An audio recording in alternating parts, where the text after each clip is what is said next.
미식 축구의 모든 것 All About NFL 이제 First and 16 시작하겠습니다. 오늘도 이지만 해설위원과 함께하겠고요. 저는 김민준입니다. 잘 지내셨죠? 한 주간? 네, 잘 지냈어요? 잘 지내셨는지 잘 모르겠는데 잘 지냈죠. 네, 저는 굉장히 잘 지냈습니다. 아, 그렇군요. 네. 그래도 뭐 네. 익숙해져서 네. 괜찮습니다. 저희 이제 예측 결과가 사실 제가 지난주에 세 경기인가요? 네 경기인가요? 그걸 틀리고 한 경기만 맞췄잖아요. 저희가 어긋난 거. 그렇죠. 예. 근데 저는 그 한 경기를 맞춘 걸로 모든 게 보상이 됐다. 올 시즌 승패 예측 저도 된다. 이런 말씀을 일단 드리고 시작을 하고 싶고요. 먼저 이제 6회차 이벤트에 대한 당첨자분 안내를 먼저 드리겠습니다. 정현님이 유일하게 5경기를 다 맞추셨어요. 아, 대단하십니다. 저희 화면 아래쪽에 이제 메일 주소를 띄워드릴 텐데 이 메일 주소로 연락을 드리면 저희가 이제 이 안내를 해드리도록 하겠습니다. 그리고 이제 다음 주차 이벤트 공지인데요. 사진 보셨어요? 네, 봤습니다. 네, 받으신 분이 이제 팟빵에 이 댓글로 이제 잘 받았다고 올려주셨는데 굉장히 보컬이에요. 되게 좋아 보이더라고요. 약간 탐내시던데. 받으신 분 축하드립니다. 예. 그리고 이제 다시 한번 에버스 월스님께도 감사하다는 말씀을 드리겠습니다. 일단 다음 주는 역시나 이제 상품은 마찬가지로 TNGT 스웨터가 되겠고요. 저희가 승부 예측 말고 이번엔 좀 다른 걸 준비를 해봤습니다. 저희가 이제 그 픽식스라고 6경기를 골라서 좀 딥하게 다루고 나머지 경기는 한 줄평으로 이제 정리를 하잖아요. 그런 것처럼 한 줄평으로 이 경기에 대한 내용을 정리를 해서 올려주시면 그 올려주신 이제 한 줄평들 중에 가장 재치 있게 쓰신 분을 선정을 해서 저희가 이제 상품을 전달을 하도록 하겠습니다. 류재경 PD가 이제 예시를 하나 줬는데 나이너스와 레이븐스의 경기 이제는 마이클 잭슨보다 라마 잭슨 네, 뭐 이런 식으로 이제 한 줄평을 적어주시고 거기다가 이제 뭐 부연 설명이라든지 이런 걸 좀 적어주시면 좋을 것 같습니다. 그러니까 네. 다음 주 경기 중에서 아무 경기나 네. 관전하시고 그거에 대해서 관전평을 한 줄로 네. 요약해서 올려주시면 되는 거죠. 그렇습니다. 저희가 하는 것처럼 이제 같은 컨셉으로. 네.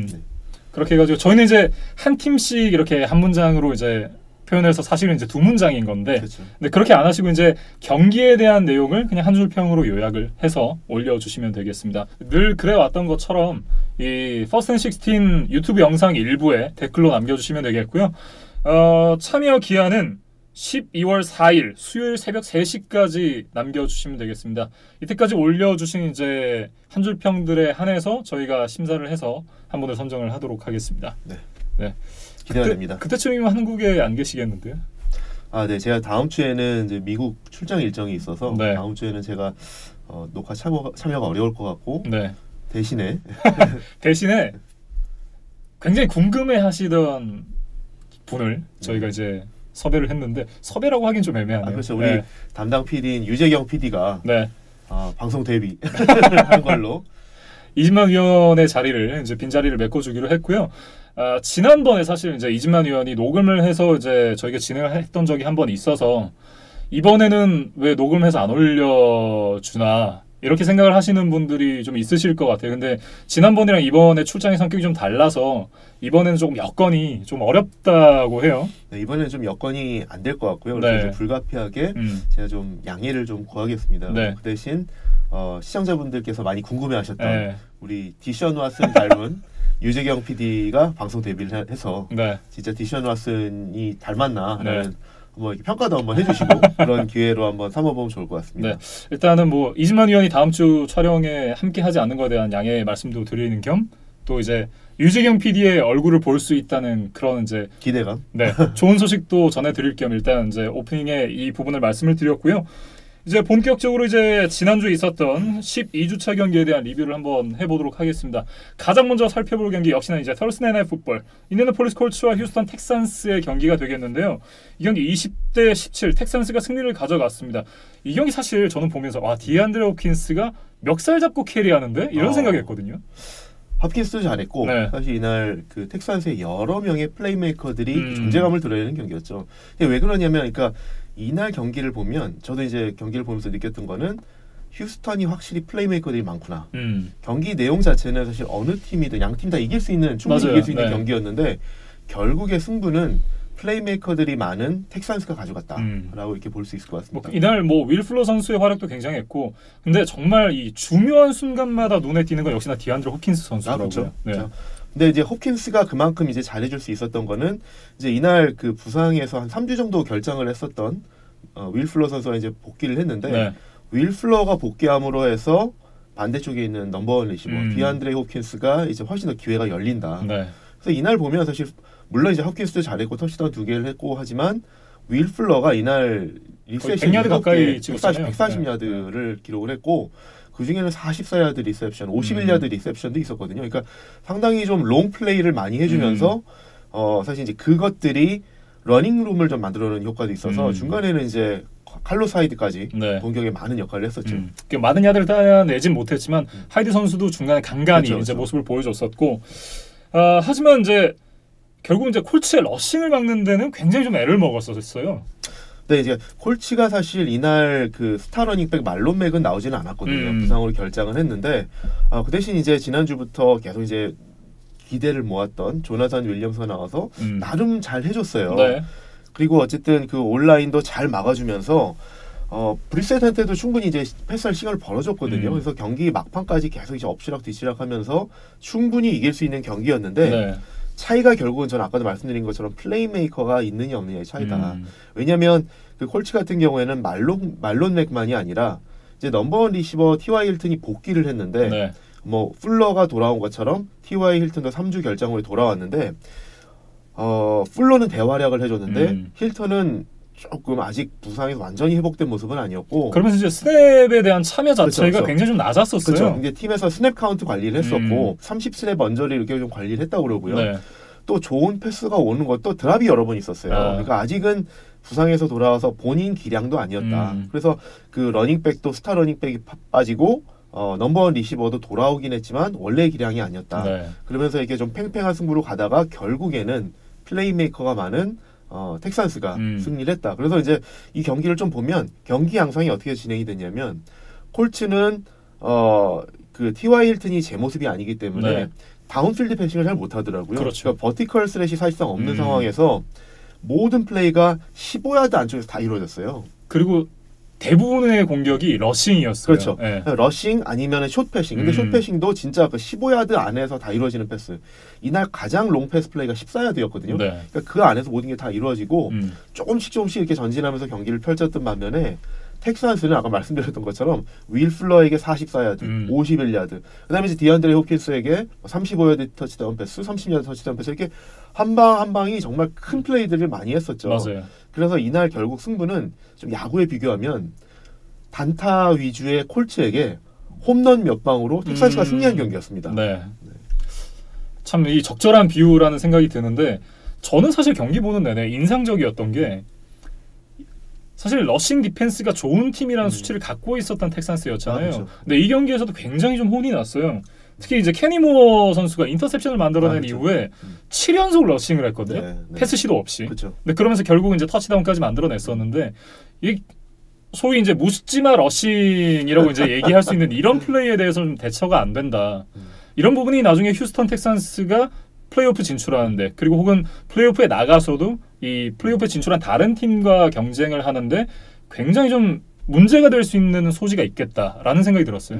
근데 이제 그 콜츠의 장점이라고 그러면 이날 그 플레이메이커들이 많이 빠진 상황에서도 오펜시브 라인이 강하다. 그렇기 때문에 브리셋이 많은 플레이를 해주질 못했지만 충분히 패스할 시간을 만들어줬고 말씀하셨던 것처럼 뭐 묻지마 러싱 플레이를 했는데도 그러니까 상대편이 볼 때 러싱 플레이가 오는 거를 알면서도 당할 수밖에 없는 그 정도로 러싱 레인을 만들어주는 오펜시브 라인이 그만큼 잘한다라고 좀 말씀드릴 수 있습니다. 또 하나 콜츠에서는 이제 이브론 선수가 이날 채 50 리시빙 야드도 기록을 하지 못했는데 이 시즌 시작 때부터 발목 부상을 좀 안고 있었다 그래요. 그리고 이 경기가 끝나고 나서 사실 나는 시즌이 끝나고 나서 이제 수술을 하고 싶었고 이 팬들에게 좋은 모습을 보여주고 싶었는데 그러지 못하고 시즌을 마감을 하게 돼서 너무 미안하다. 나 건강한 모습으로 다음 시즌에 다시 돌아오겠다라는 글을 쓰면서 이제 SNS에 올렸거든요. 그러고 나서 이제 시즌 아웃이 됐어요. 사실 이제 에릭 이브란 선수 같은 경우 이제 작년에 프로볼에 뽑히면서 상당히 좀 공격에서 큰 비중을 차지해줬던 선수인데 말씀하신 것처럼 부상으로 인해서 계속 올해는 조금 성적이 안 좋았죠. 네. 작년과 좀 많이 비교가 됐는데 결국은 이제 셧다운을 하고 올 시즌은 이제 마무리하는 걸로 이렇게 결정이 된 것 같습니다. 그래서 콜츠 입장에서는 사실 이브란이 작년만큼 활약은 못 해줬지만 그래도 중요한 피스거든요. 공격에 그렇죠. 있어서. 근데 또 하나의 공격에서의 피스가 빠짐으로 해서 앞으로 이제 나머지 5경기 플레이오프를 향한 5경기에서 조금 더 어려움이 생겼다. 그리고 만약에 플레이오프에 진출하더라도 스타 플레이어 하나가 특히 이제 타이드엔드 같은 경우에는 쿼터백한테는 안전장치 같은 기능을 해주기 때문에 이런 선수가 빠졌다라는 거는 올 시즌에 성적이 부진함에도 불구하고 이제는 좀 차질이 생길 것 같다라고 좀 생각이 듭니다. 네, 어찌됐든 저는 이 선수가 이제 SNS에 팬들에게 글을 쓰는 걸 보고 뭐라고 해야 되나? 이 진짜 이 스타로서 정말 이제 프로 선수로서 팬을 대하는 자세가 이런 것이어야 되지 않나 이런 생각을 다시 한번 좀 하게 만드는. 네, 상당히 이제 팬들과 소통을 요즘에는 스타들이 좀 많이 적극적으로 하는데 뭐 이브란도 그런 선수 중에 한 명인 것 같습니다. 네. 어쨌든 이제 뭐 콜츠에 대한 얘기는 여기까지 좀 해보도록 하고요. 휴스턴 텍산스는 정말 이날 텍산스가 보여줘야 되는 그런 공격의 모습을 보여줬어요. 그렇죠. 이제 아주 화끈한 공격은 아니었지만 뭐 사실 저는 이런 생각이 좀 들었거든요. 텍산스 입장에서 이 경기가 중요했던 거는 이 전 경기에서 레이븐스한테 41대7로 대패를 당했었거든요. 그렇죠. 근데 그걸 빨리 씻어내야 됩니다. 그러니까 한번 그 대패를 당하고 나면 그게 전반적으로 라커룸에 상당히 좀 안 좋은 영향을 미칠 수 있기 때문에 그걸 빨리 씻어내야 된다. 그래서 이 경기에서 어떻게 하는가라는 것을 좀 봤는데 뭐 아주 화끈한 공격으로 이렇게 뭐 대승을 하고 그런 건 아니었지만 상대가 상대이니만큼 그런 정도의 승리는 어려웠고 근데 말씀하신 것처럼 중간중간에 홈런성 플레이 이런 것들이 몇 개 있었다라는 측면에서 뭐 어느 정도 다시 자신감을 회복할 수 있지 않았을까라는 생각을 해봅니다. 네. 더군다나 이제 제가 말씀드리고 싶었던 건 굉장히 타이트한 경기에서 그러니까 점수차가 벌어진 경기는 누구나 이제 승리를 굳히기가 쉬운데 엎치락 뒤치락 하는 경기에서 결국은 마지막에 집중력을 발휘해서 승리를 가져가는 부분들 그런 부분들이 굉장히 좀 인상 깊었거든요. 그렇죠. 그래서 이제 다시 승리에 대한 맛을 보고 이 경기 지구 라이벌을 꺾음으로 해서 지금 이제 지구 선두로 단독 선두로 다시 올라서는 그런 어떤 발판을 마련했습니다. 굉장히 중요한 경기에서 승리를 가져갔던 휴스턴 텍사스인데 혹시나 뭐 이 경기에 대해서 더 하시고 싶은 말씀이 있으신가요? 이 경기에서 이제 콜츠 입장에서 아쉬운 점이 하나가 있는데 이제 경기 막판에 한 50초 정도 남은 상황이었고 3점차 승부였잖아요. 그때 이제 어떤 플레이가 있었냐면 디션 왓슨이 펌블을 했고 그거를 이제 콜츠 라인베커 데리어스 레너드가 같이 이거를 잡았어요. 그런데 이제 사실 이제 공을 같이 잡았기 때문에 이 포지션에 대한 리뷰 이런 것이 좀 필요하지 않았나. 더군다나 이 경기가 50초밖에 안 남은 상황이었고 3점차 승부였기 때문에 승패에 아주 중요한 역할을 할 수 있는 플레이였는데 심판진이 이거에 대한 리뷰조차도 안 했다라는 것이 좀 의아했습니다. 왜냐하면 만약에 이게 콜츠가 공을 가져가는 상황이었다 그러면 뭐 진짜 알 수 없잖아요. 근데 이제 최소한 리뷰라도 했어야 되지 않느냐. 왜냐면 이제 파이널 2미닛에 들어가면 이제 챌린지를 요청할 수가 없기 때문에 거기서 이제 심판진의 판단에 의해서 해야 되는데 부스 리뷰가 있어야 되는 거죠. 그렇죠. 근데 이제 그와 자체가 이루어지지 않았다는 것이 좀 의아했고요. 왜냐하면 명백하게 어쨌든 펌블이 이루어졌던 플레이였기 때문에 이거를 누가 리커버했느냐라는 거는 한번 좀 리뷰할 필요가 있지 않았을까. 그래서 이걸 보면서 이제 이런 거죠. 심판의 주관적인 판단에 의해서 승부에 영향을 미치는 플레이를 이렇게 그냥 결정해도 되는가. 그래서 올 시즌 사실 저희가 이제 이런 거를 몇 차례 지적을 했었는데 올 시즌 유난히 좀 심판들의 좀 주관적인 판단이 막판 경기의 승부를 좀 좌우하는 그런 부분들이 좀 아쉬운 부분들이 있습니다. 사실 이제 저는 이제 오랫동안 NFL을 봐오진 않았지만 2016년부터 이제 제가 쭉 봐오고 있는 한 4년째 됐거든요. 올 시즌이 이 4년 중에 가장 심판 판정에 대한 얘기가 많은 해가 아닌가. 그래서 그 부분이 좀 아쉬웠던 것 같습니다. 네, 이렇게 이제 인디애나폴리스 콜츠와 휴스턴 텍산스에 대한 얘기를 좀 정리를 해보겠고요. 다음 경기가 이제 덴버 브론코스와 버팔로 빌스의 경기인데 이 경기는 20대3 이 버팔로 빌스가 승리를 가져갔습니다. 저는 이제 빌스에 대한 한 줄 평. 넘버 3. 넘버 3? 어떤 의미죠? 이 경기에서 프랭크 고어 선수가 이제 65 러싱 야드를 기록하면서 통산 15,289 러싱 야드를 기록하게 됐고 베리 샌더스 선수를 넘어서 이제 NFL 역대 러싱 야드 3위에 랭크가 됐습니다. 이게 진짜 사실 어마어마한 기록이거든요. 베리 샌더스 하면은 사실 기록상으로 지금 3위이긴 하지만 이 베리 샌더스가 사실 10년 뛰고 딱 은퇴했거든요. 그러니까 보통 선수들이 10여 년을 뛰잖아요. 근데 베리 샌더스는 딱 10년 뛰고 9년이었나요? 9년인가 10년 뛰고 그냥 바로 은퇴를 했거든요. 물론 이제 이 선수가 디트로이트 라이언스에서 뛰면서 계속 어쨌든 패하는 팀에서 뛰니까 그게 이제 좀 정신적으로 좀 이렇게 지친 그런 부분도 있었는데 베리 샌더스가 사실 이제 다른 선수들 그 위에 있는 선수들보다 이제 에미 스미스나 월터 페이튼보다 결코 뒤지는 선수가 아니거든요. 특히 이제 화려한 플레이나 이런 걸로 봤을 때는 아마 역대 최고라고 해도 과언이 아닌 그런 선수인데 네. 그래서 이제 그 말씀하신 프랭크 고어도 어릴 때 우상은 베리 샌더스였다고 해요. 그렇군요. 사실 두 선수의 경기 스타일은 좀 다르죠. 베리 샌더스는 정말 화려하게 그 소위 이제 농구에서 말하는 앵클 브레이커, 수비수들 따돌린 그런 플레이를 하는 선수였는데 네. 뭐 프랭크 고어는 그 정도는 아니지만 어쨌든 나름 터프한 러닝 스타일로 꾸준히 이렇게 러싱을 하는 이런 선수인데 어릴 때 아이돌이 이제 베리 샌더스라고 해요. 근데 이제 본인의 아이돌을 넘어섰다라고 하면 사실 대단하죠. 그렇죠. 일단은 이제 이 100여 년이나 되는 시즌에 역사를 가진 NFL이잖아요. 그렇죠. 여기서 어떤 부문이든 세 손가락 안에 꼽힌다는 건 정말 대단한 일이라고밖에 말씀드릴 그렇죠. 수 없을 것 같습니다. 그리고 이제 베리 샌더스 조금만 더 말씀드리면 이 에밋 스미스와 같은 시대에 뛰었었거든요. 그러면서 이제 한 선수는 이제 에밋 스미스가 어떻게 보면 프랭크 고어에 좀 더 가까운 선수고 터프한 러닝 스타일 그걸로 어쨌든 오래 뛰면서 결국 이제 역대 러싱 야드 1위에 올랐던 선수고 네. 베리 샌더스는 이제 화려한 플레이로 사실은 조금 더 어떻게 보면 눈에 띄는 하이라이트성 플레이를 많이 했던 선수라 뭐 팬들의 취향에 따라서 전문가의 취향에 따라서 베리 샌더스를 에미 스미스보다 훨씬 더 높게 평가하는 분들도 계세요. 그렇군요. 근데 어쨌든 그런 선수가 이제 기록상으로도 역대 3위인데 베리 샌더스 그러니까 역대 최고라고 평가를 받는 선수 중에 한 명인데 그 선수를 넘어섰다라는 상당히 의미가 있다고 보여집니다. 네. 평생 이제 라이온스라는 약팀에서 뛰면서 그 정도 스탯을 기록했다는 것 그렇죠, 자체가 그렇죠. 정말 대단한 건데요. 대단하죠. 네. 네. 왜냐하면 에미 스미스 선수가 물론 이제 한 3,000야드를 더 기록을 하기는 했는데 에미 스미스가 뛰었던 팀은 또 강팀이었잖아요. 그리고 오펜시브 라인이 달라스는 뭐 역대 최고급이었거든요. 그러니까 그래서 그런 얘기들을 많이 했어요. 당시 이제 같은 시대를 뛰었던 선수이기 때문에 카우보이스 오펜시브 라인 뒤에서 베리 샌더스가 뛰었다면 이런 얘기를 많이 하죠. 그러니까 요즘에 가끔 그런 얘기들 하잖아요.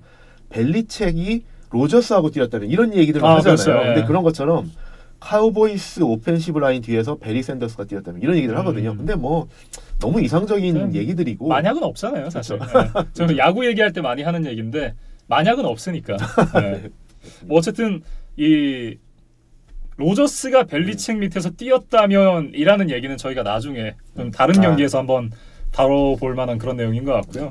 저는 이 빌스에 대한 한 줄 평은 저는 사실 비슷한 건데 저는 신구조화라고 했습니다. 그러니까 왜 그러냐면 말씀하신 것처럼 이날 사실 버펄로 빌스가 수비가 압도적이었죠. 그래서 수비도 잘했지만 러닝 게임이 상당히 잘 살아나고 있다. 네. 근데 특히 말씀하신 것처럼 이제 역대 3위에 올라선 프랭크 고어 베테랑 선수도 있지만 이날 처음으로 이제 데뷔 후 100야드를 돌파한 신인 데빌 싱글테리 이 선수가 이제 갈수록 실력이 좋아지고 있거든요. 네. 그러면서 이 신구의 조화가 상당히 잘 이루어지면서 빌스는 이 러닝백 팬덤이 상당히 좋다. 네. 그래서 저는 신구 조화라고 좀 적어봤습니다. 그러면서 이제 시즌 초반에 저희가 러닝백 이제 방출을 했었던 빌스였잖아요. 그렇죠. 리션 맥코이. 네.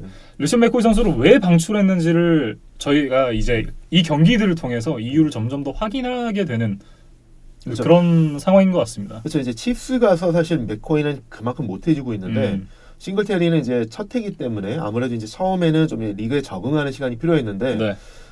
시즌 한 중반부 넘어서부터는 빌스가 왜 뽑았나라는 걸 좀 보여주고 있습니다. 네.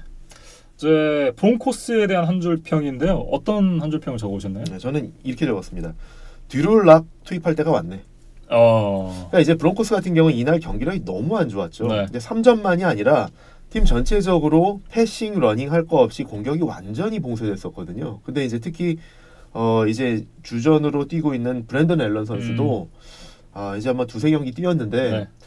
앞으로 미래를 책임질 선수는 아닌 것 같다. 그렇기 때문에 2라운드에서 뽑았던 이제 드루 락을 투입하는 것을 진짜 진지하게 고민해 볼 필요가 있다. 근데 특히 그런 것이 드루 락을 12월 3일 전까지 액티브 리스트에 올리지 않으면 이제 올 시즌 종료할 때까지 뛸 수가 없거든요. 네. 그렇기 때문에 이제 사실 이제 이번 경기 12월 3일 전이면 이제 돌아오는 주까지는 드루 락을 이제 액티브 리스트에 올릴지 말지를 판단해야 되거든요. 그래서 이제 제 생각에는 브론코스가 미래를 보기 위해서는 어차피 올 시즌은 이제 뭐 플레이오프 가는 건 아니기 때문에 네. 그리고 브랜든 앨런은 사실 이제 미래를 맡길 만한 쿼터백은 아니다라고 봤을 때 야심차게 뽑은 쿼터백 드룰락을 한번 나머지 기간 동안 평가해보는 게 어떨까. 그래서 이제 드룰락을 투입할 때가 왔다라고 좀 적어봤습니다. 앞서 이제 공격이 굉장히 부진했다라는 말씀을 해주셨는데 저는 그런 의미에서 9. 네. 뭐 어떤 뜻인가요? 숫자 9인데요. 이날 덴버 브론코스가 딴의 퍼스트 다운 개수가 9개예요. 근데 공격이 10번의 드라이브였거든요. 그렇죠. 네, 그런데 퍼스트 다운이 9개밖에 없었다. 그만큼 이 9개라는 숫자가 보여주는 이 브론코스의 이 경기력이 어땠는가가 이 숫자 9로 정말 좀 잘 대변이 되는 것 같아가지고 들고 와봤습니다. 그렇습니다. 다음 경기로 넘어가 보죠. 이제 뉴욕 자이언츠와 시카고 베어스의 경기인데요. 참 이 경기도 굉장히 좀 저기 그런 얘기 하잖아요. 슬로피하다라는 표현을 이제 저한테 예전에 가르쳐 주셨는데 정말 슬로피한 경기가 아니었나 이런 생각을 좀 했습니다. 슬로피하고 상당히 좀 보기 힘들었습니다. 정말 보면서 정말 재미없고 이 경기 정말 계속 봐야 되나라는 생각이 들 정도로 좀 하여튼 그런 경기였죠. 그러면서 이제 저는 자이언츠에 대한 한 줄 평을 이렇게 적어왔는데요. 펌블 왕과 로자스. 키커. 네, 애들 로자스. 네네네. 펌블 왕이라는 얘기가 데니얼 존스가 이번 시즌 14개 펌블을 기록하면서 1위죠. 압도적인 펌블 1위예요. 맞아요. 압도적으로 1위죠. 2위군이 이제 조시 앨런, 가드너 민슈, 제이미스 윈스턴인데 이 세 명이 11개씩을 기록하고 있거든요. 그러니까 펌블을 3개를 더했으니까 데니얼 존스도 문제지만 사실 오라인이 더 문제 아닌가요? 오라인이 문제죠. 그러니까 자이언츠는 오펜시브 라인이 사실 이제 고질적인 문제입니다. 그래서 사실 이런 상황에서 일라이 매닝이 뛰던 데니얼 존스가 뛰던 큰 차이는 없는 것 같다. 저는 이제 비슷한 얘기인데 저는 자이언츠 한 줄 평은 되는 일이 없네 라고 적었습니다. 이게 왜 그러냐면 자이언츠의 스타 플레이어는 누가 뭐라 그래도 세이컨 바클리. 근데 바클리가 이제 본인도 지난주에 말했지만 본인이 이제 부상으로 인해서 재기량을 못 보여주고 있거든요. 근데 이날도 뭐 사실 조금 나아졌긴 했지만 여전히 바클리는 아니었다. 그다음에 말씀하신 것처럼 데니얼 존스 뭐 실수 많고 부진하고 그랬죠. 뭐 그러면서 서드 다운 컨버전 퍼센트가 9%였어요. 아까 이제 브론코스 9라고 그랬는데 자이언츠도 9라고 할 수 있을 텐데 서드 다운을 이제 펄스 다운으로 갱신하는 그 컨버전 레이트가 9%였다. 정말 형편없었고 말씀하신 것처럼 필드골 미스도 2개. 이게 42야드, 43야드 2개여서 이거 2개를 다 성공했다 치면 이기는 거죠. 이기는 거잖아요. 그렇죠. 그러면서 이런 것들이 딱 쌓이면서 결국 7연패. 그래서 지금 자이언츠는 정말 되는 일이 없네. 라고 저는 이제 적어봤습니다. 저는 베어스에 대한 한 줄 평을 참 고민을 많이 하다가 결국 못 적었어요. 참 고민을 많이 했는데 여기서 제가 즉석에서 생각이 났는데 뭐라고 할 말이 없다. 할 말이 없네. 네, 할 말이 없다. 진짜로 왜냐면 지난 시즌만 해도 정말 강력한 디펜스를 바탕으로 그걸 이제 공격까지 좋은 영향을 줬었던 베어스인데 올 시즌은 반대로 공격이 안 좋은 영향을 이제 수비한테 끼치고 있다. 이런 얘기를 저희가 이제 몇 주에 걸쳐서 계속 이제 베어스에 대한 얘기를 할 때마다 말씀을 드리고 있는데요. 정말 베어스는 이날도 뭐 트루비스키가 뭐 패싱 야드 자체는 많이 기록을 했지만 이날 좀 낮았죠. 이날도 인터셉션이 2개인가 있었고 그렇죠. 뭐 좋은 경기력이었다라고는 얘기하기 힘든. 그렇죠. 그렇게 말하기는 어렵죠. 사실상 이제 쿼터백만 비교해놓고 봤을 땐 물론 이제 펌블왕이 펌블을 또 하나 기록을 하긴 했지만 그래도 데니얼 존스가 쿼터백만 비교했을 땐 좀 더 나은 거 아니었나. 네, 뭐 그렇게 말할 수도 있을 것 같습니다. 그래서 저는 이제 비슷한 개념인데, 그러니까 물론 이제 트루비스키가 올해 본인의 다른 경기들보다는 스탯상으로는 괜찮다. 근데 이제 승리를 할 만큼 크게 이렇게 뭐 팀을 캐리했느냐 그렇게 말하기 좀 어렵다. 그리고 양 팀이 진짜 뭐 좀 말씀하신 것처럼 슬러피하고 경기력 이렇게 둘 다 좋지 않았는데 저는 이렇게 적어왔습니다. 제가 저번 주인가요? 콜츠의 이제 말론 맥이 승리에 큰 기여를 하면서 그때 이제 콜츠의 경기평을 제가 한 줄 평을 맥어택이라고 얘기를 했었거든요. 이날 그 베어스에 대해서 저는 맥어택 2. 이날은 맥이죠. 그렇죠. 이날 승패를 가는 것은 이제 저도 봤는 생각 이렇게 경기를 보면서 계속 생각을 해봤는데 트루비스키보다는 이날 승패를 가는 것은 경기 막판에 칼릴 맥이 했던 이제 스트립색 펌블. 이제 그게 이제 스트릭색 펌블을 통해서 베어스가 자이언츠 3야드에서 공을 잡았거든요. 그러면서 이제 쉽게 터치다운을 했고 결국 이게 이제 점수 차가 지금 이제 5점 차로 이제 승리를 했는데 그 마지막 점수 차는 이 터치다운에서 나왔기 때문에 승패를 가는 것은 그래도 칼리 맥이안이 아니었나. 그래서 이제 저는 맥 어택 2라고 적어봤습니다. 네, 이렇게 이제 자이언츠와 베어스 경기에 대한 내용을 좀 정리를 해보겠고요. 다음으로 이제 살펴볼 경기는 피츠버그 스틸러스와 신시내티 벵갈스의 경기가 되겠습니다. 16대10 스틸러스가 승리를 가져갔는데 저는 스틸러스에 대한 한 줄 평. 교체가 신의 한 수. 아, 그렇죠.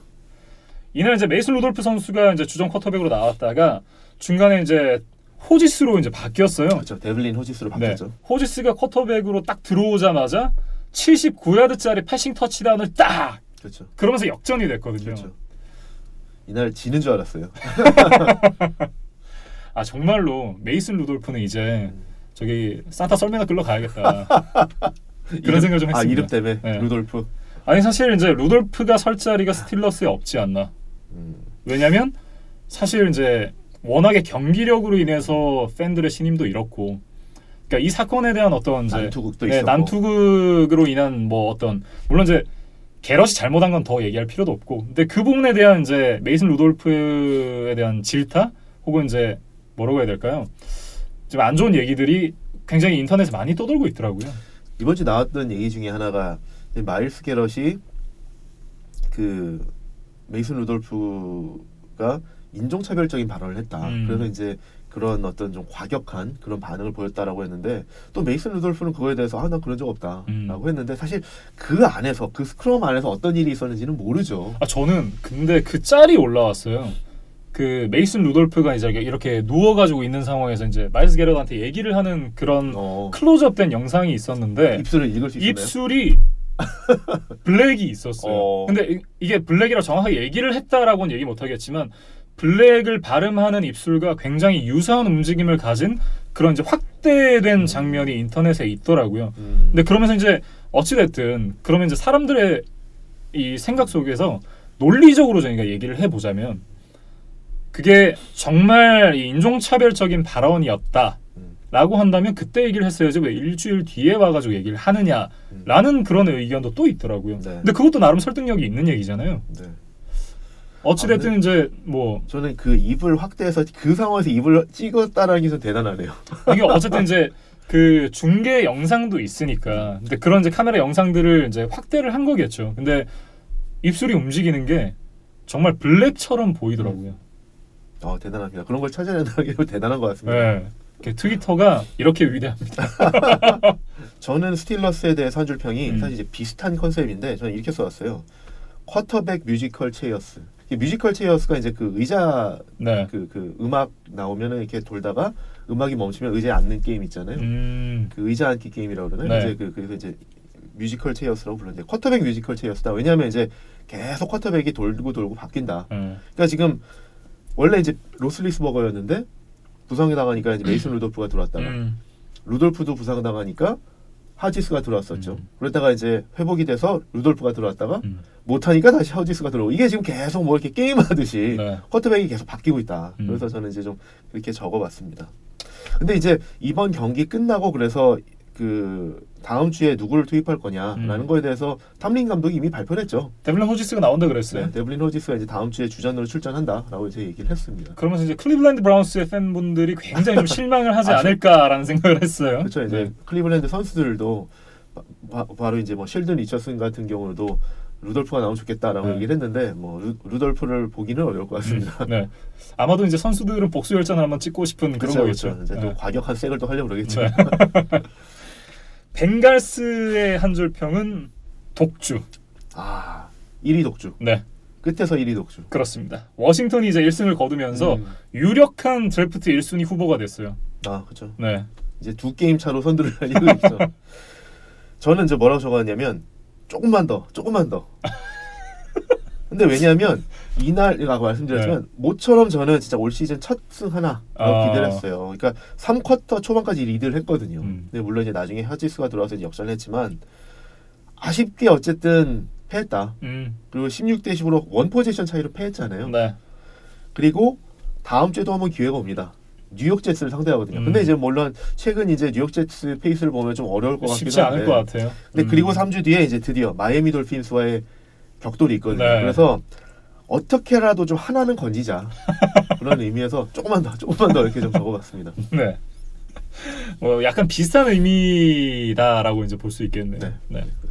다음 경기로 넘어가 보죠. 이제 마이애미 돌핀스와 클리블랜드 브라운스인데요. 41대 24 클리블랜드 브라운스가 이제 승리를 가져갔는데 돌핀스의 한 줄 평. 2등이 보인다. 역시 이제 같은 의미에서 네. 벵갈스에서 2등이 보인다. 또 혹시 모르죠. 벵갈스가 이제 뭐 제츠를 이기고 또 그다음에 돌핀스까지 이겨서 똑같이 2승 동률이 돼서 또 타이브레이커를 또 가야 될 수도 있죠. 모르는 거죠, 또. 어찌됐든 제 생각에는 근데 신시내티 벵갈스가 2승을 하기란 쉽지 않을 것 같다. 뭐 이런 생각이 들고 다음 주에 이제 앤디 달튼이 선발로 나온다고. 그렇죠. 여기도 사실은 쿼터백 뮤지컬 체어 여기도 해당됩니다. 또 다시 이제 라이언 핀리에서 다시 덜튼으로 돌아가는 그런 벵갈스죠. 네. 이제 브라운스는 계약을 주세요. 계약을 주세요. 네.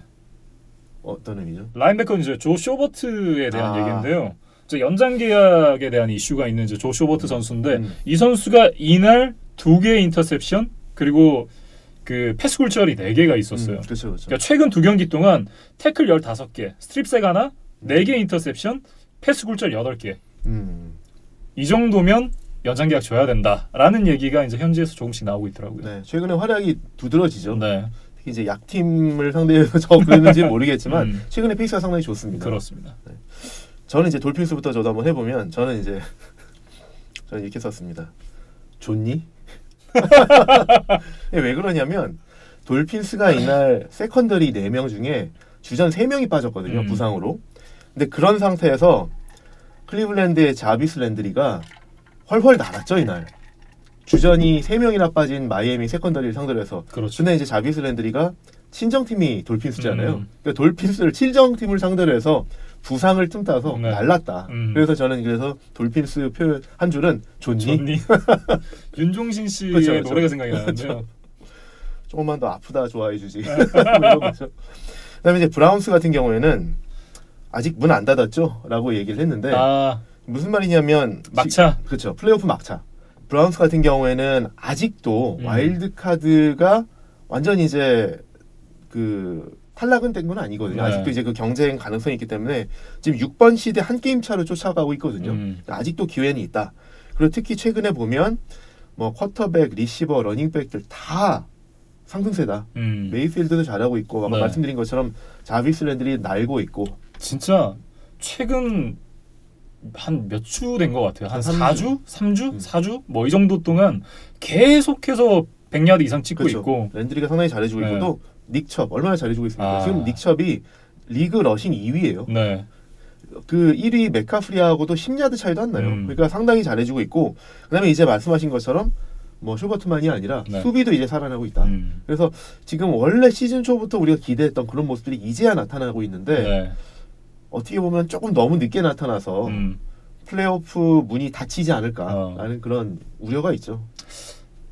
혹시나 메이슨 루돌프가 이 클리블랜드 브라운스를 좀 깨운 것이 아닌가 이런 생각도 좀 들기도 해요. 사실 이제 그 한두 경기 전부터 사실 브라운스가 조금 이제 경기력이 좀 좋아지고 있어서 조금씩 올라오던 거에 조금 더 기름을 부었다. 기폭제가 됐다. 뭐 그렇게 표현할 수 있을 것 같습니다. 네, 이제 다음 경기로 넘어가 보죠. 템파베이 버커니어스와 애틀랜타 펠컨스의 경기인데요. 이 경기는 이제 35대 22 벅스가 승리를 했어요. 네, 버커니어스가 승리를 했습니다. 네. 저는 버커니어스 한 줄 평부터 말씀을 드리면 트윈 타워스. 이게 무슨 의미냐면 와이드 리시버 2명이죠. 그렇죠, 그렇죠. 예전에 이제 샌안토니오가 90년대 말부터 이제 2000년대 한참 잘할 때 그때 이제 팀 덩컨과 데이빗 로빈슨이라는 2명의 훌륭한 센터가 있으면서 이제 트윈 타워스라고 불렸는데 그 2명이 상당히 이제 그 스퍼스 전성기를 이뤘죠. 근데 이제 그것과 비교해서 마이크 에반스가 상당히 크거든요. 물론 이제 크리스 가드윈은 그렇게 크진 않지만 정말 이제 체격은 그렇게 크진 않지만 실력은 크다. 그래서 이 2명의 큰 리시버가 트윈 타워를 이루고 있다. 그래서 지금 보면은 버커니어스는 올 시즌 패싱 공격은 정말 잘 된다. 근데 이게 잘 되는 게 물론 윈스턴도 잘한 부분도 인정을 해야겠지만 이 2명의 리시버가 정말 훌륭한 리시버다. 그래서 보면 이미 2 리시버 벌써 둘 다 1000야드를 돌파했다. 특히 마이크 에반스 같은 경우에는 랜디 모스에 이어서 역대 2번째로 데뷔 후 6년 연속 1000야드를 돌파한 그런 리시버가 됐습니다. 상당히 어쨌든 그 좋은 활약을 펼치고 있는데 트윈 타워스라고 말하기는 어렵지만 이날 또 하나 재밌는 게 있었는데 그 버커니어스의 이제 디펜시브 태클인 비타베이 선수가 이날 수비 선수지만 이날 공격에서 가담을 해서 터치다운을 하나 기록했거든요. 네. 1야드 터치다운을 했거든요. 맞아요. 그래서 이 선수가 오펜시브 터치다운을 기록한 역대 가장 무거운 선수로 기록됐습니다. 이 선수가 158kg거든요. 네. 그러니까 수비가 이제 터치다운한 경우가 있잖아요. 뭐 펌블 그렇죠. 리턴이라든지 픽식스라든지. 그렇죠. 그런데 이제 공격에서 나와서 공격에서 터치다운을 기록한 가장 무거운 선수로 기록되게 됐습니다. 근데 이제 역사적으로 보면 이제 비타베이 말고도 예전에 이제 85년 베어스 우리가 자꾸 얘기를 하는데 그 당시에 이제 슈퍼볼에서 인상 깊었던 장면 중에 하나가 그때 이제 디펜시브 태클인 윌리엄 페리라는 선수가 있었는데 베어스에 이 선수가 이제 워낙 덩치가 커서 별명이 냉장고였어요. 그래서 일명 프리지, 리프리지레이터라고 불렸었는데 이 선수가 그때는 이제 터치다운 캐치가 아니고 터치다운 러시를 했었거든요. 1야드에서 이 선수를 누가 막겠어요. 밀고 갔네요. 그래서 그때 터치다운을 했었는데 그게 이제 상당히 인상적이었고 그 후에 가끔씩 이제 그거를 따라해서 디펜시브 태클이나 이제 디펜시브 라인맨들이 1야드 앞에서 이제 러시를 하는 그런 경우는 있었는데 터치다운 캐치를 했다. 그래서 뭐 오른쪽으로 하는 패스였잖아요. 그렇죠. 그래서 이제 가장 무거운 터치다운을 기록한 선수로 기록이 됐다. 이게 좀 재밌었습니다. 네, 저는 약간 비슷한 맥락이긴 한데 갓갓갓 뭐죠? 크리스 가딘. 이날 경기에서 진짜 날아다녔잖아요. 그래서 가딘이잖아요. 가딘이죠. 갓갓갓. 그리고 갓윈. 그래. 윈. 네. 7개 리셉션으로 184 리시빙 야드 그리고 터치다운 2개. 그러면서 이제 올 시즌 세 번째 150 플러스 야드를 기록을 하게 됐는데 대단합니다. 진짜 뭐 갓이라는 단어 외에는 표현할 단어가 없는 것 같더라고요. 올 시즌 갓윈의 활약이 정말 눈에 띄죠. 네. 뭐 에반스는 계속 잘해줬던 선수인데 그렇지. 올 시즌 이제 3년 차인데 갓윈이 이렇게 정상급 선수로 발돋움했다라는 것이 그 어떻게 보면 제이머스 윈스턴도 이렇게 그 쿼터백으로서 스탯을 쌓아가는데 상당히 좀 유리해졌다. 좀 말씀드릴 수 있습니다. 뭐 펠컨스에 대한 이제 한 줄 평을 좀 들어볼까요? 펠컨스에 대해서는 2주 천하. 그러니까 펠컨스가 지난 2주 동안 강팀들인 세인츠와 팬터스를 업셋을 했었잖아요. 근데 업셋을 한 정도도 압도적으로 이겼었잖아요. 근데 이제 그때 비결이 강한 수비로, 강한 패스러시로 상대 쿼터백을 압박하고 색을 하고 거기서 이제 턴오버를 유도해서 그걸 가지고 이제 공격을 하는 그런 식으로 경기를 했었는데 이날 버커니어스 경기를 했을 때는 이제 다시 원래대로 돌아가서 뭐 패스 프레셔도 그 패스러시도 좀 약해져서 색이 없었고 뭐 턴오버 인터셉션 2개를 기록하긴 했습니다. 근데 이제 그걸 이제 윈스턴이 항상 이제 해주는 거니까 그러면서 맷 라이언도 이날 원래 모습으로 돌아가서 인터셉션만 하나, 터치다운 없고 그러면서 팀 전체 러싱이 57야드. 그래서 2연승 하기 전에 제가 지난주에 이제 외야의 천사들이라고 표현을 했었는데 그 전의 모습으로 다시 돌아가서 천사가 사라졌다. 그래서 이제 2주 천하로 끝났다. 이렇게 표현했습니다. 저는 처음 적었던 건 지군의 담당 일진. 지군의 그 같은 팀들만 두드려 팼다라는 의미로 이제 지군의 담당 일진이라고 적었다가 고쳐온 게 이제 그나마 구영에는 나쁘지 않았다. 구영에는 또 이날 100%였죠. 이날 이제 3개의 필드골, 하나의 엑스트라 포인트. 뭐 이제 필드골 거리가 길진 않았으니까 되게 잘했다라고 얘기하기 좀 애매하지만 이번 시즌에 어떤 키커들의 추세를 생각을 해본다면 이 정도면 뭐 나쁘지 않았다, 잘했다. 그리고 3경기를 뛰면서 지금까지 킥 미스가 하나밖에 없어요. 그러니까 뭐 나름 잘하고 있다 볼 수 있습니다. 이제 두 번째 픽식스 경기, 앞서 이제 Thursday 풋볼에 이어서 두 번째 픽식스 경기인데 이 경기는 이제 캐롤라이나 팬서스와 뉴올리언스 세인츠의 경기가 되겠습니다. 34대 31 세인츠가 승리를 가져갔는데 방금 전에 저희가 키커 얘기를 했잖아요. 이번 시즌 이 키커들이 승패를 가른 경기가 굉장히 많은데 이 경기도 그 경기들 중 하나였다. 그렇죠. 이 경기는 이제 물론 이제 경기 종료와 함께 윌 러츠의 킥으로 승패가 결정이 됐지만 그것만이 아니라 이 경기 승패에 있어서 양팀 키커들이 결정적인 역할을 했다. 진짜 조이 슬라이와 윌 러츠의 어떤 차이가 이 경기에 다른 결과를 만들었다라고 얘기를 해야 될 것 같아요. 그렇죠. 이제 윌 러츠는 이제 기회가 왔을 때 위닝 킥을 해줬는데 조이 슬라이는 말씀하신 것처럼 이제 사실 PAT도 2개를 미스했고요. 4쿼터 2분여를 남기고 더군다나 28야드. 그렇죠. 4쿼터 2분여를 남기고 이제 28야드 필드골. 이게 개인 위닝 킥이 물론 이제 뭐 그다음에 세인츠가 공격권을 잡았겠지만 최소한 앞서갈 수 있는 그런 킥이었는데 그거를 미스하면서 세인츠가 공을 잡고 이제 치고 가서 결국 위닝킥을 하는 그런 어떤 승부를 가르는 상황이 키커에 의해서 연출이 됐다. 네. 만약에 이 28야드짜리가 성공이 됐더라면 최소한 연장 가는 거거든요. 그렇죠. 이제 세인츠가 터치다운을 하지 않았다면. 네. 근데 이제 물론 이제 경기 운영이 어떻게 했을지 모르죠. 이제 그 지금 결국 궁극적으로는 이제 필드골을 노리는 상황이 됐었지만 만약에 이제 뭐 뒤진 상황이었다 그러면 또 터치다운을 노렸을 수도 있죠. 근데 그거 어떻게 될지 모르지만 최소한 앞서갈 수 있는 상황이었다. 이게 아쉬웠고. 근데 이제 사실 이제 저는 이런 얘기도 좀 해보고 싶어요. 이제 조이 슬라이 입장에서도 그다음에 팬더스 입장에서도 생각을 해보면 조금 억울할 수 있다. 왜 그러냐면 그 조이 슬라이가 그 아까 말씀드렸던 28야드 필드골을 미스하던 상황을 좀 보면 그때 이제 뭐 슬로우 모션에서도 나왔지만 세인츠 수비수가 그 팬더스의 오펜시브 라인을 점프해서 넘어가서 킥을 블락하려는 시도를 했었거든요. 그러면서 이제 키커가 볼 때 이제 공을 보고는 있지만 물론 시야에서 블로킹이 들어오는 걸 보이니까 사실 이제 공을 틀어서 찬 거죠. 바로 중앙으로 때리면 이제 막힐 테니까 오른쪽으로 그 선수를 피해서 좀 찬 게 결국 이제 와이드 라이트 오른쪽으로 비껴가서 이제 실패한 건데 이 상황이 자세히 보면 그 팬더스 입장에서 억울할 수 있다. 왜 그러냐면 말씀드린 것처럼 세인츠 수비수가 점프해서 넘어왔다고 말씀을 드렸는데 그냥 점프해서 넘어가면 되는데 이 넘어가는 선수를 도와주기 위해서 옆에 있던 선수가 그 팬터스의 오펜시브 라인맨을 눌렀거든요. 일어나지 못하게. 그러니까 그 라인 오브 스크리미치에서 공을 스냅하기 전에 이제 다들 엎드려 있는 상황이잖아요.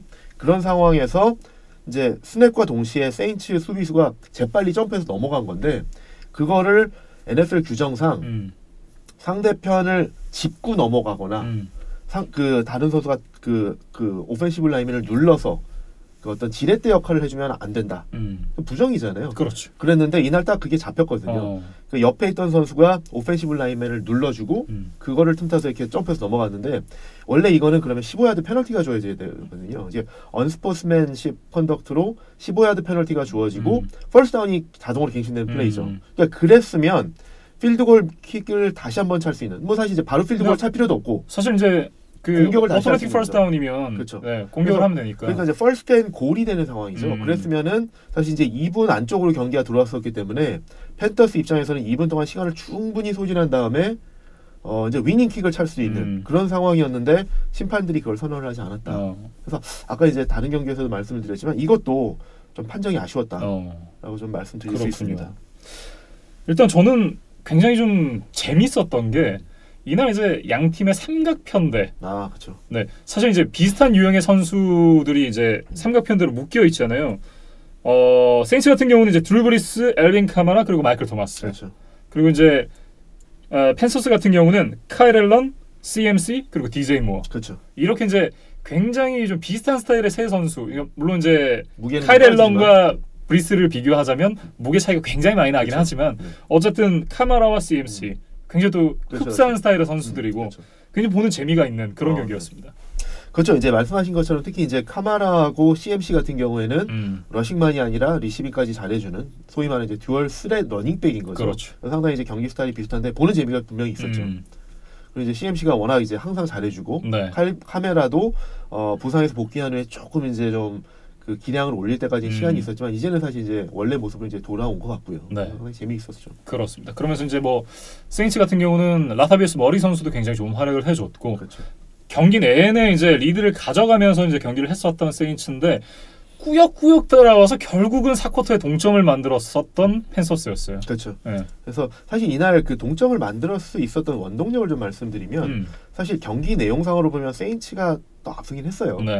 계속 경기 뭐 계속이라고 말하기 그렇지만 이제 상당 부분을 투 포지션 차이로 계속 앞서갔거든요. 그러다가 이제 결국 이제 동점이 될 수 있던 빌미를 마련해 준 것은 세인츠가 이날 페널티가 너무 많았어요.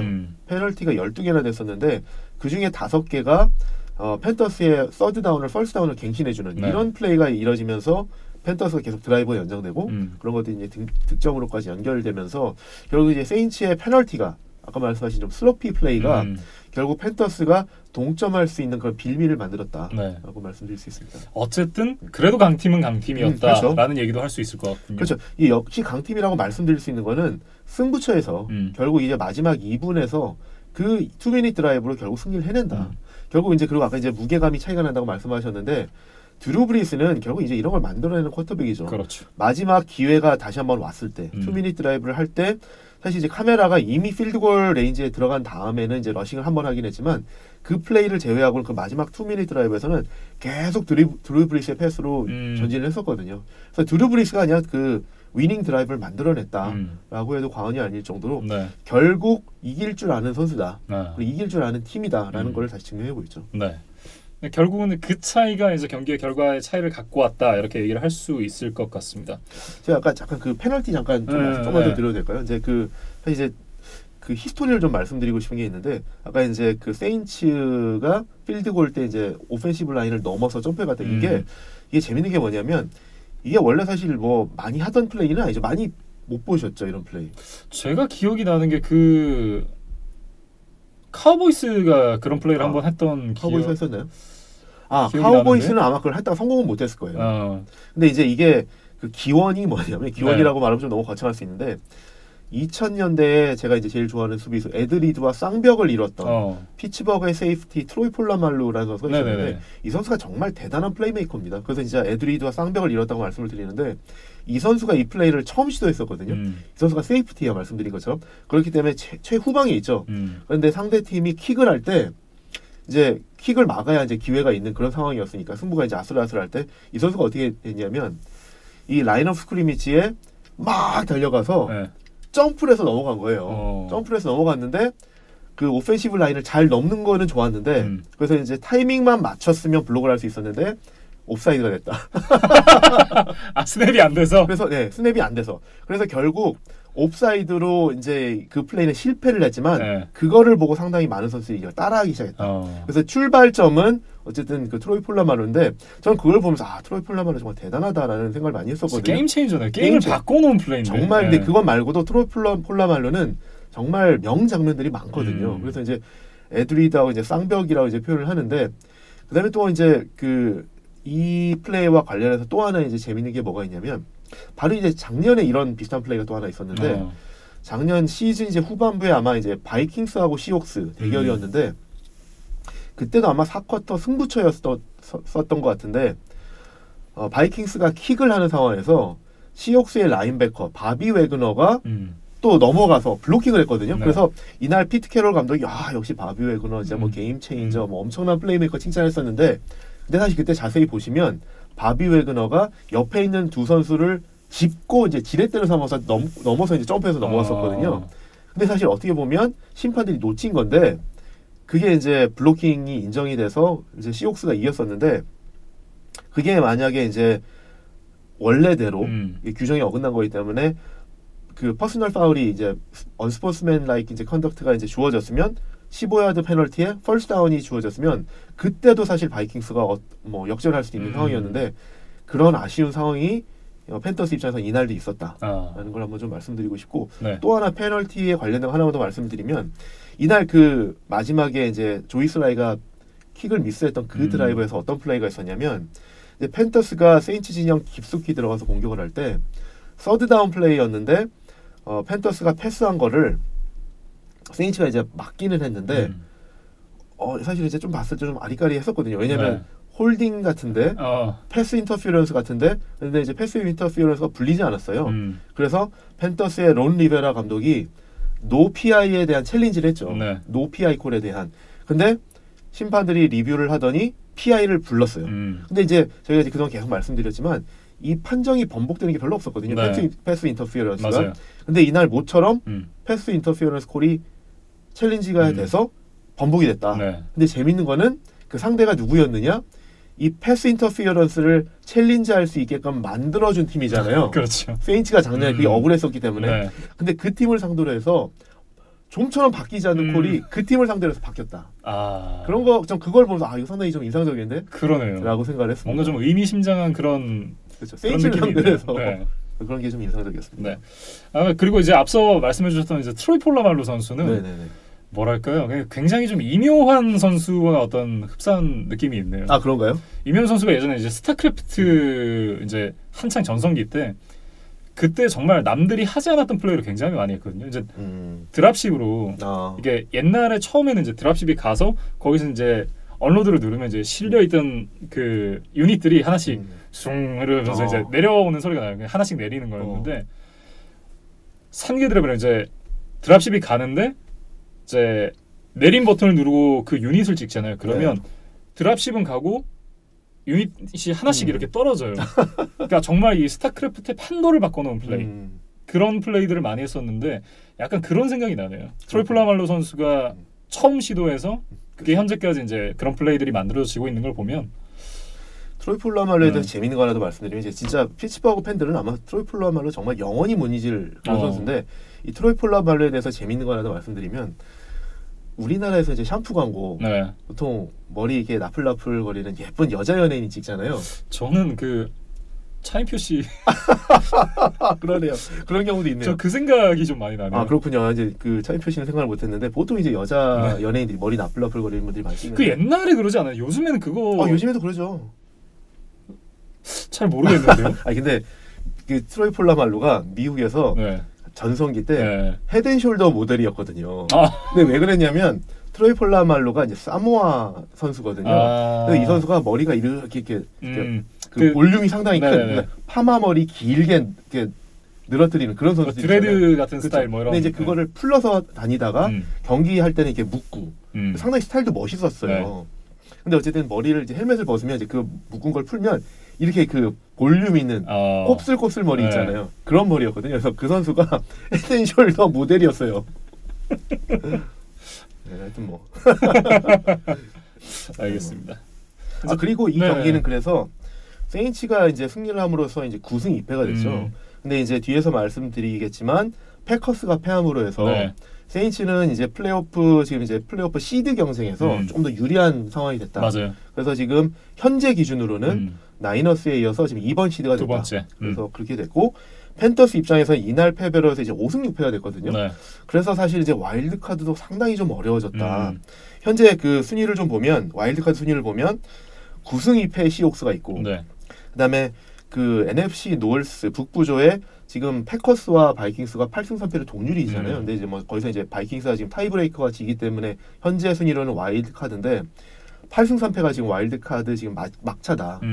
그렇다라고 그러면 8승 3패, 5승 6패 지금 너무 이제 많이 벌어졌다. 3경기 차로 벌어졌거든요. 이제 5경기 남았기 때문에 펜터스 올 시즌 초반에 페이스가 좋았는데 좀 부진을 좀 면치 못하면서 좀 플레이오프가 좀 멀어지는 거 아니냐. 사실 AFC였다면 아직까지도 희망이 좀 남아있는 상태인데 아까 말씀드린 것처럼 브라운스가 5승 6패인데 아직 한 게임 차이로 지금 가능성이 있거든요. 근데 NFC가 올 시즌 되게 강하기 때문에 약간 부익부 빈익빈 이런 느낌이 있죠. 그래서 펜터스가 조금 부진한 사이에 좀 열차가 떠난 게 아닌가라는 그런 느낌이 좀 듭니다. 그래서 이제 5경기 남은 상황에서 지금 3경기 차로 좀 이제 처지게 됐습니다. 사실상 뒤집기는 좀 쉽지 않다. 나머지 경기를 다 이겨야 되는데 지금 경기력으로 다 이긴다라는 생각은 잘 안 드네요. 그래서 이제 펜터스 입장에서 한번 기적을 좀 말해봐야겠죠.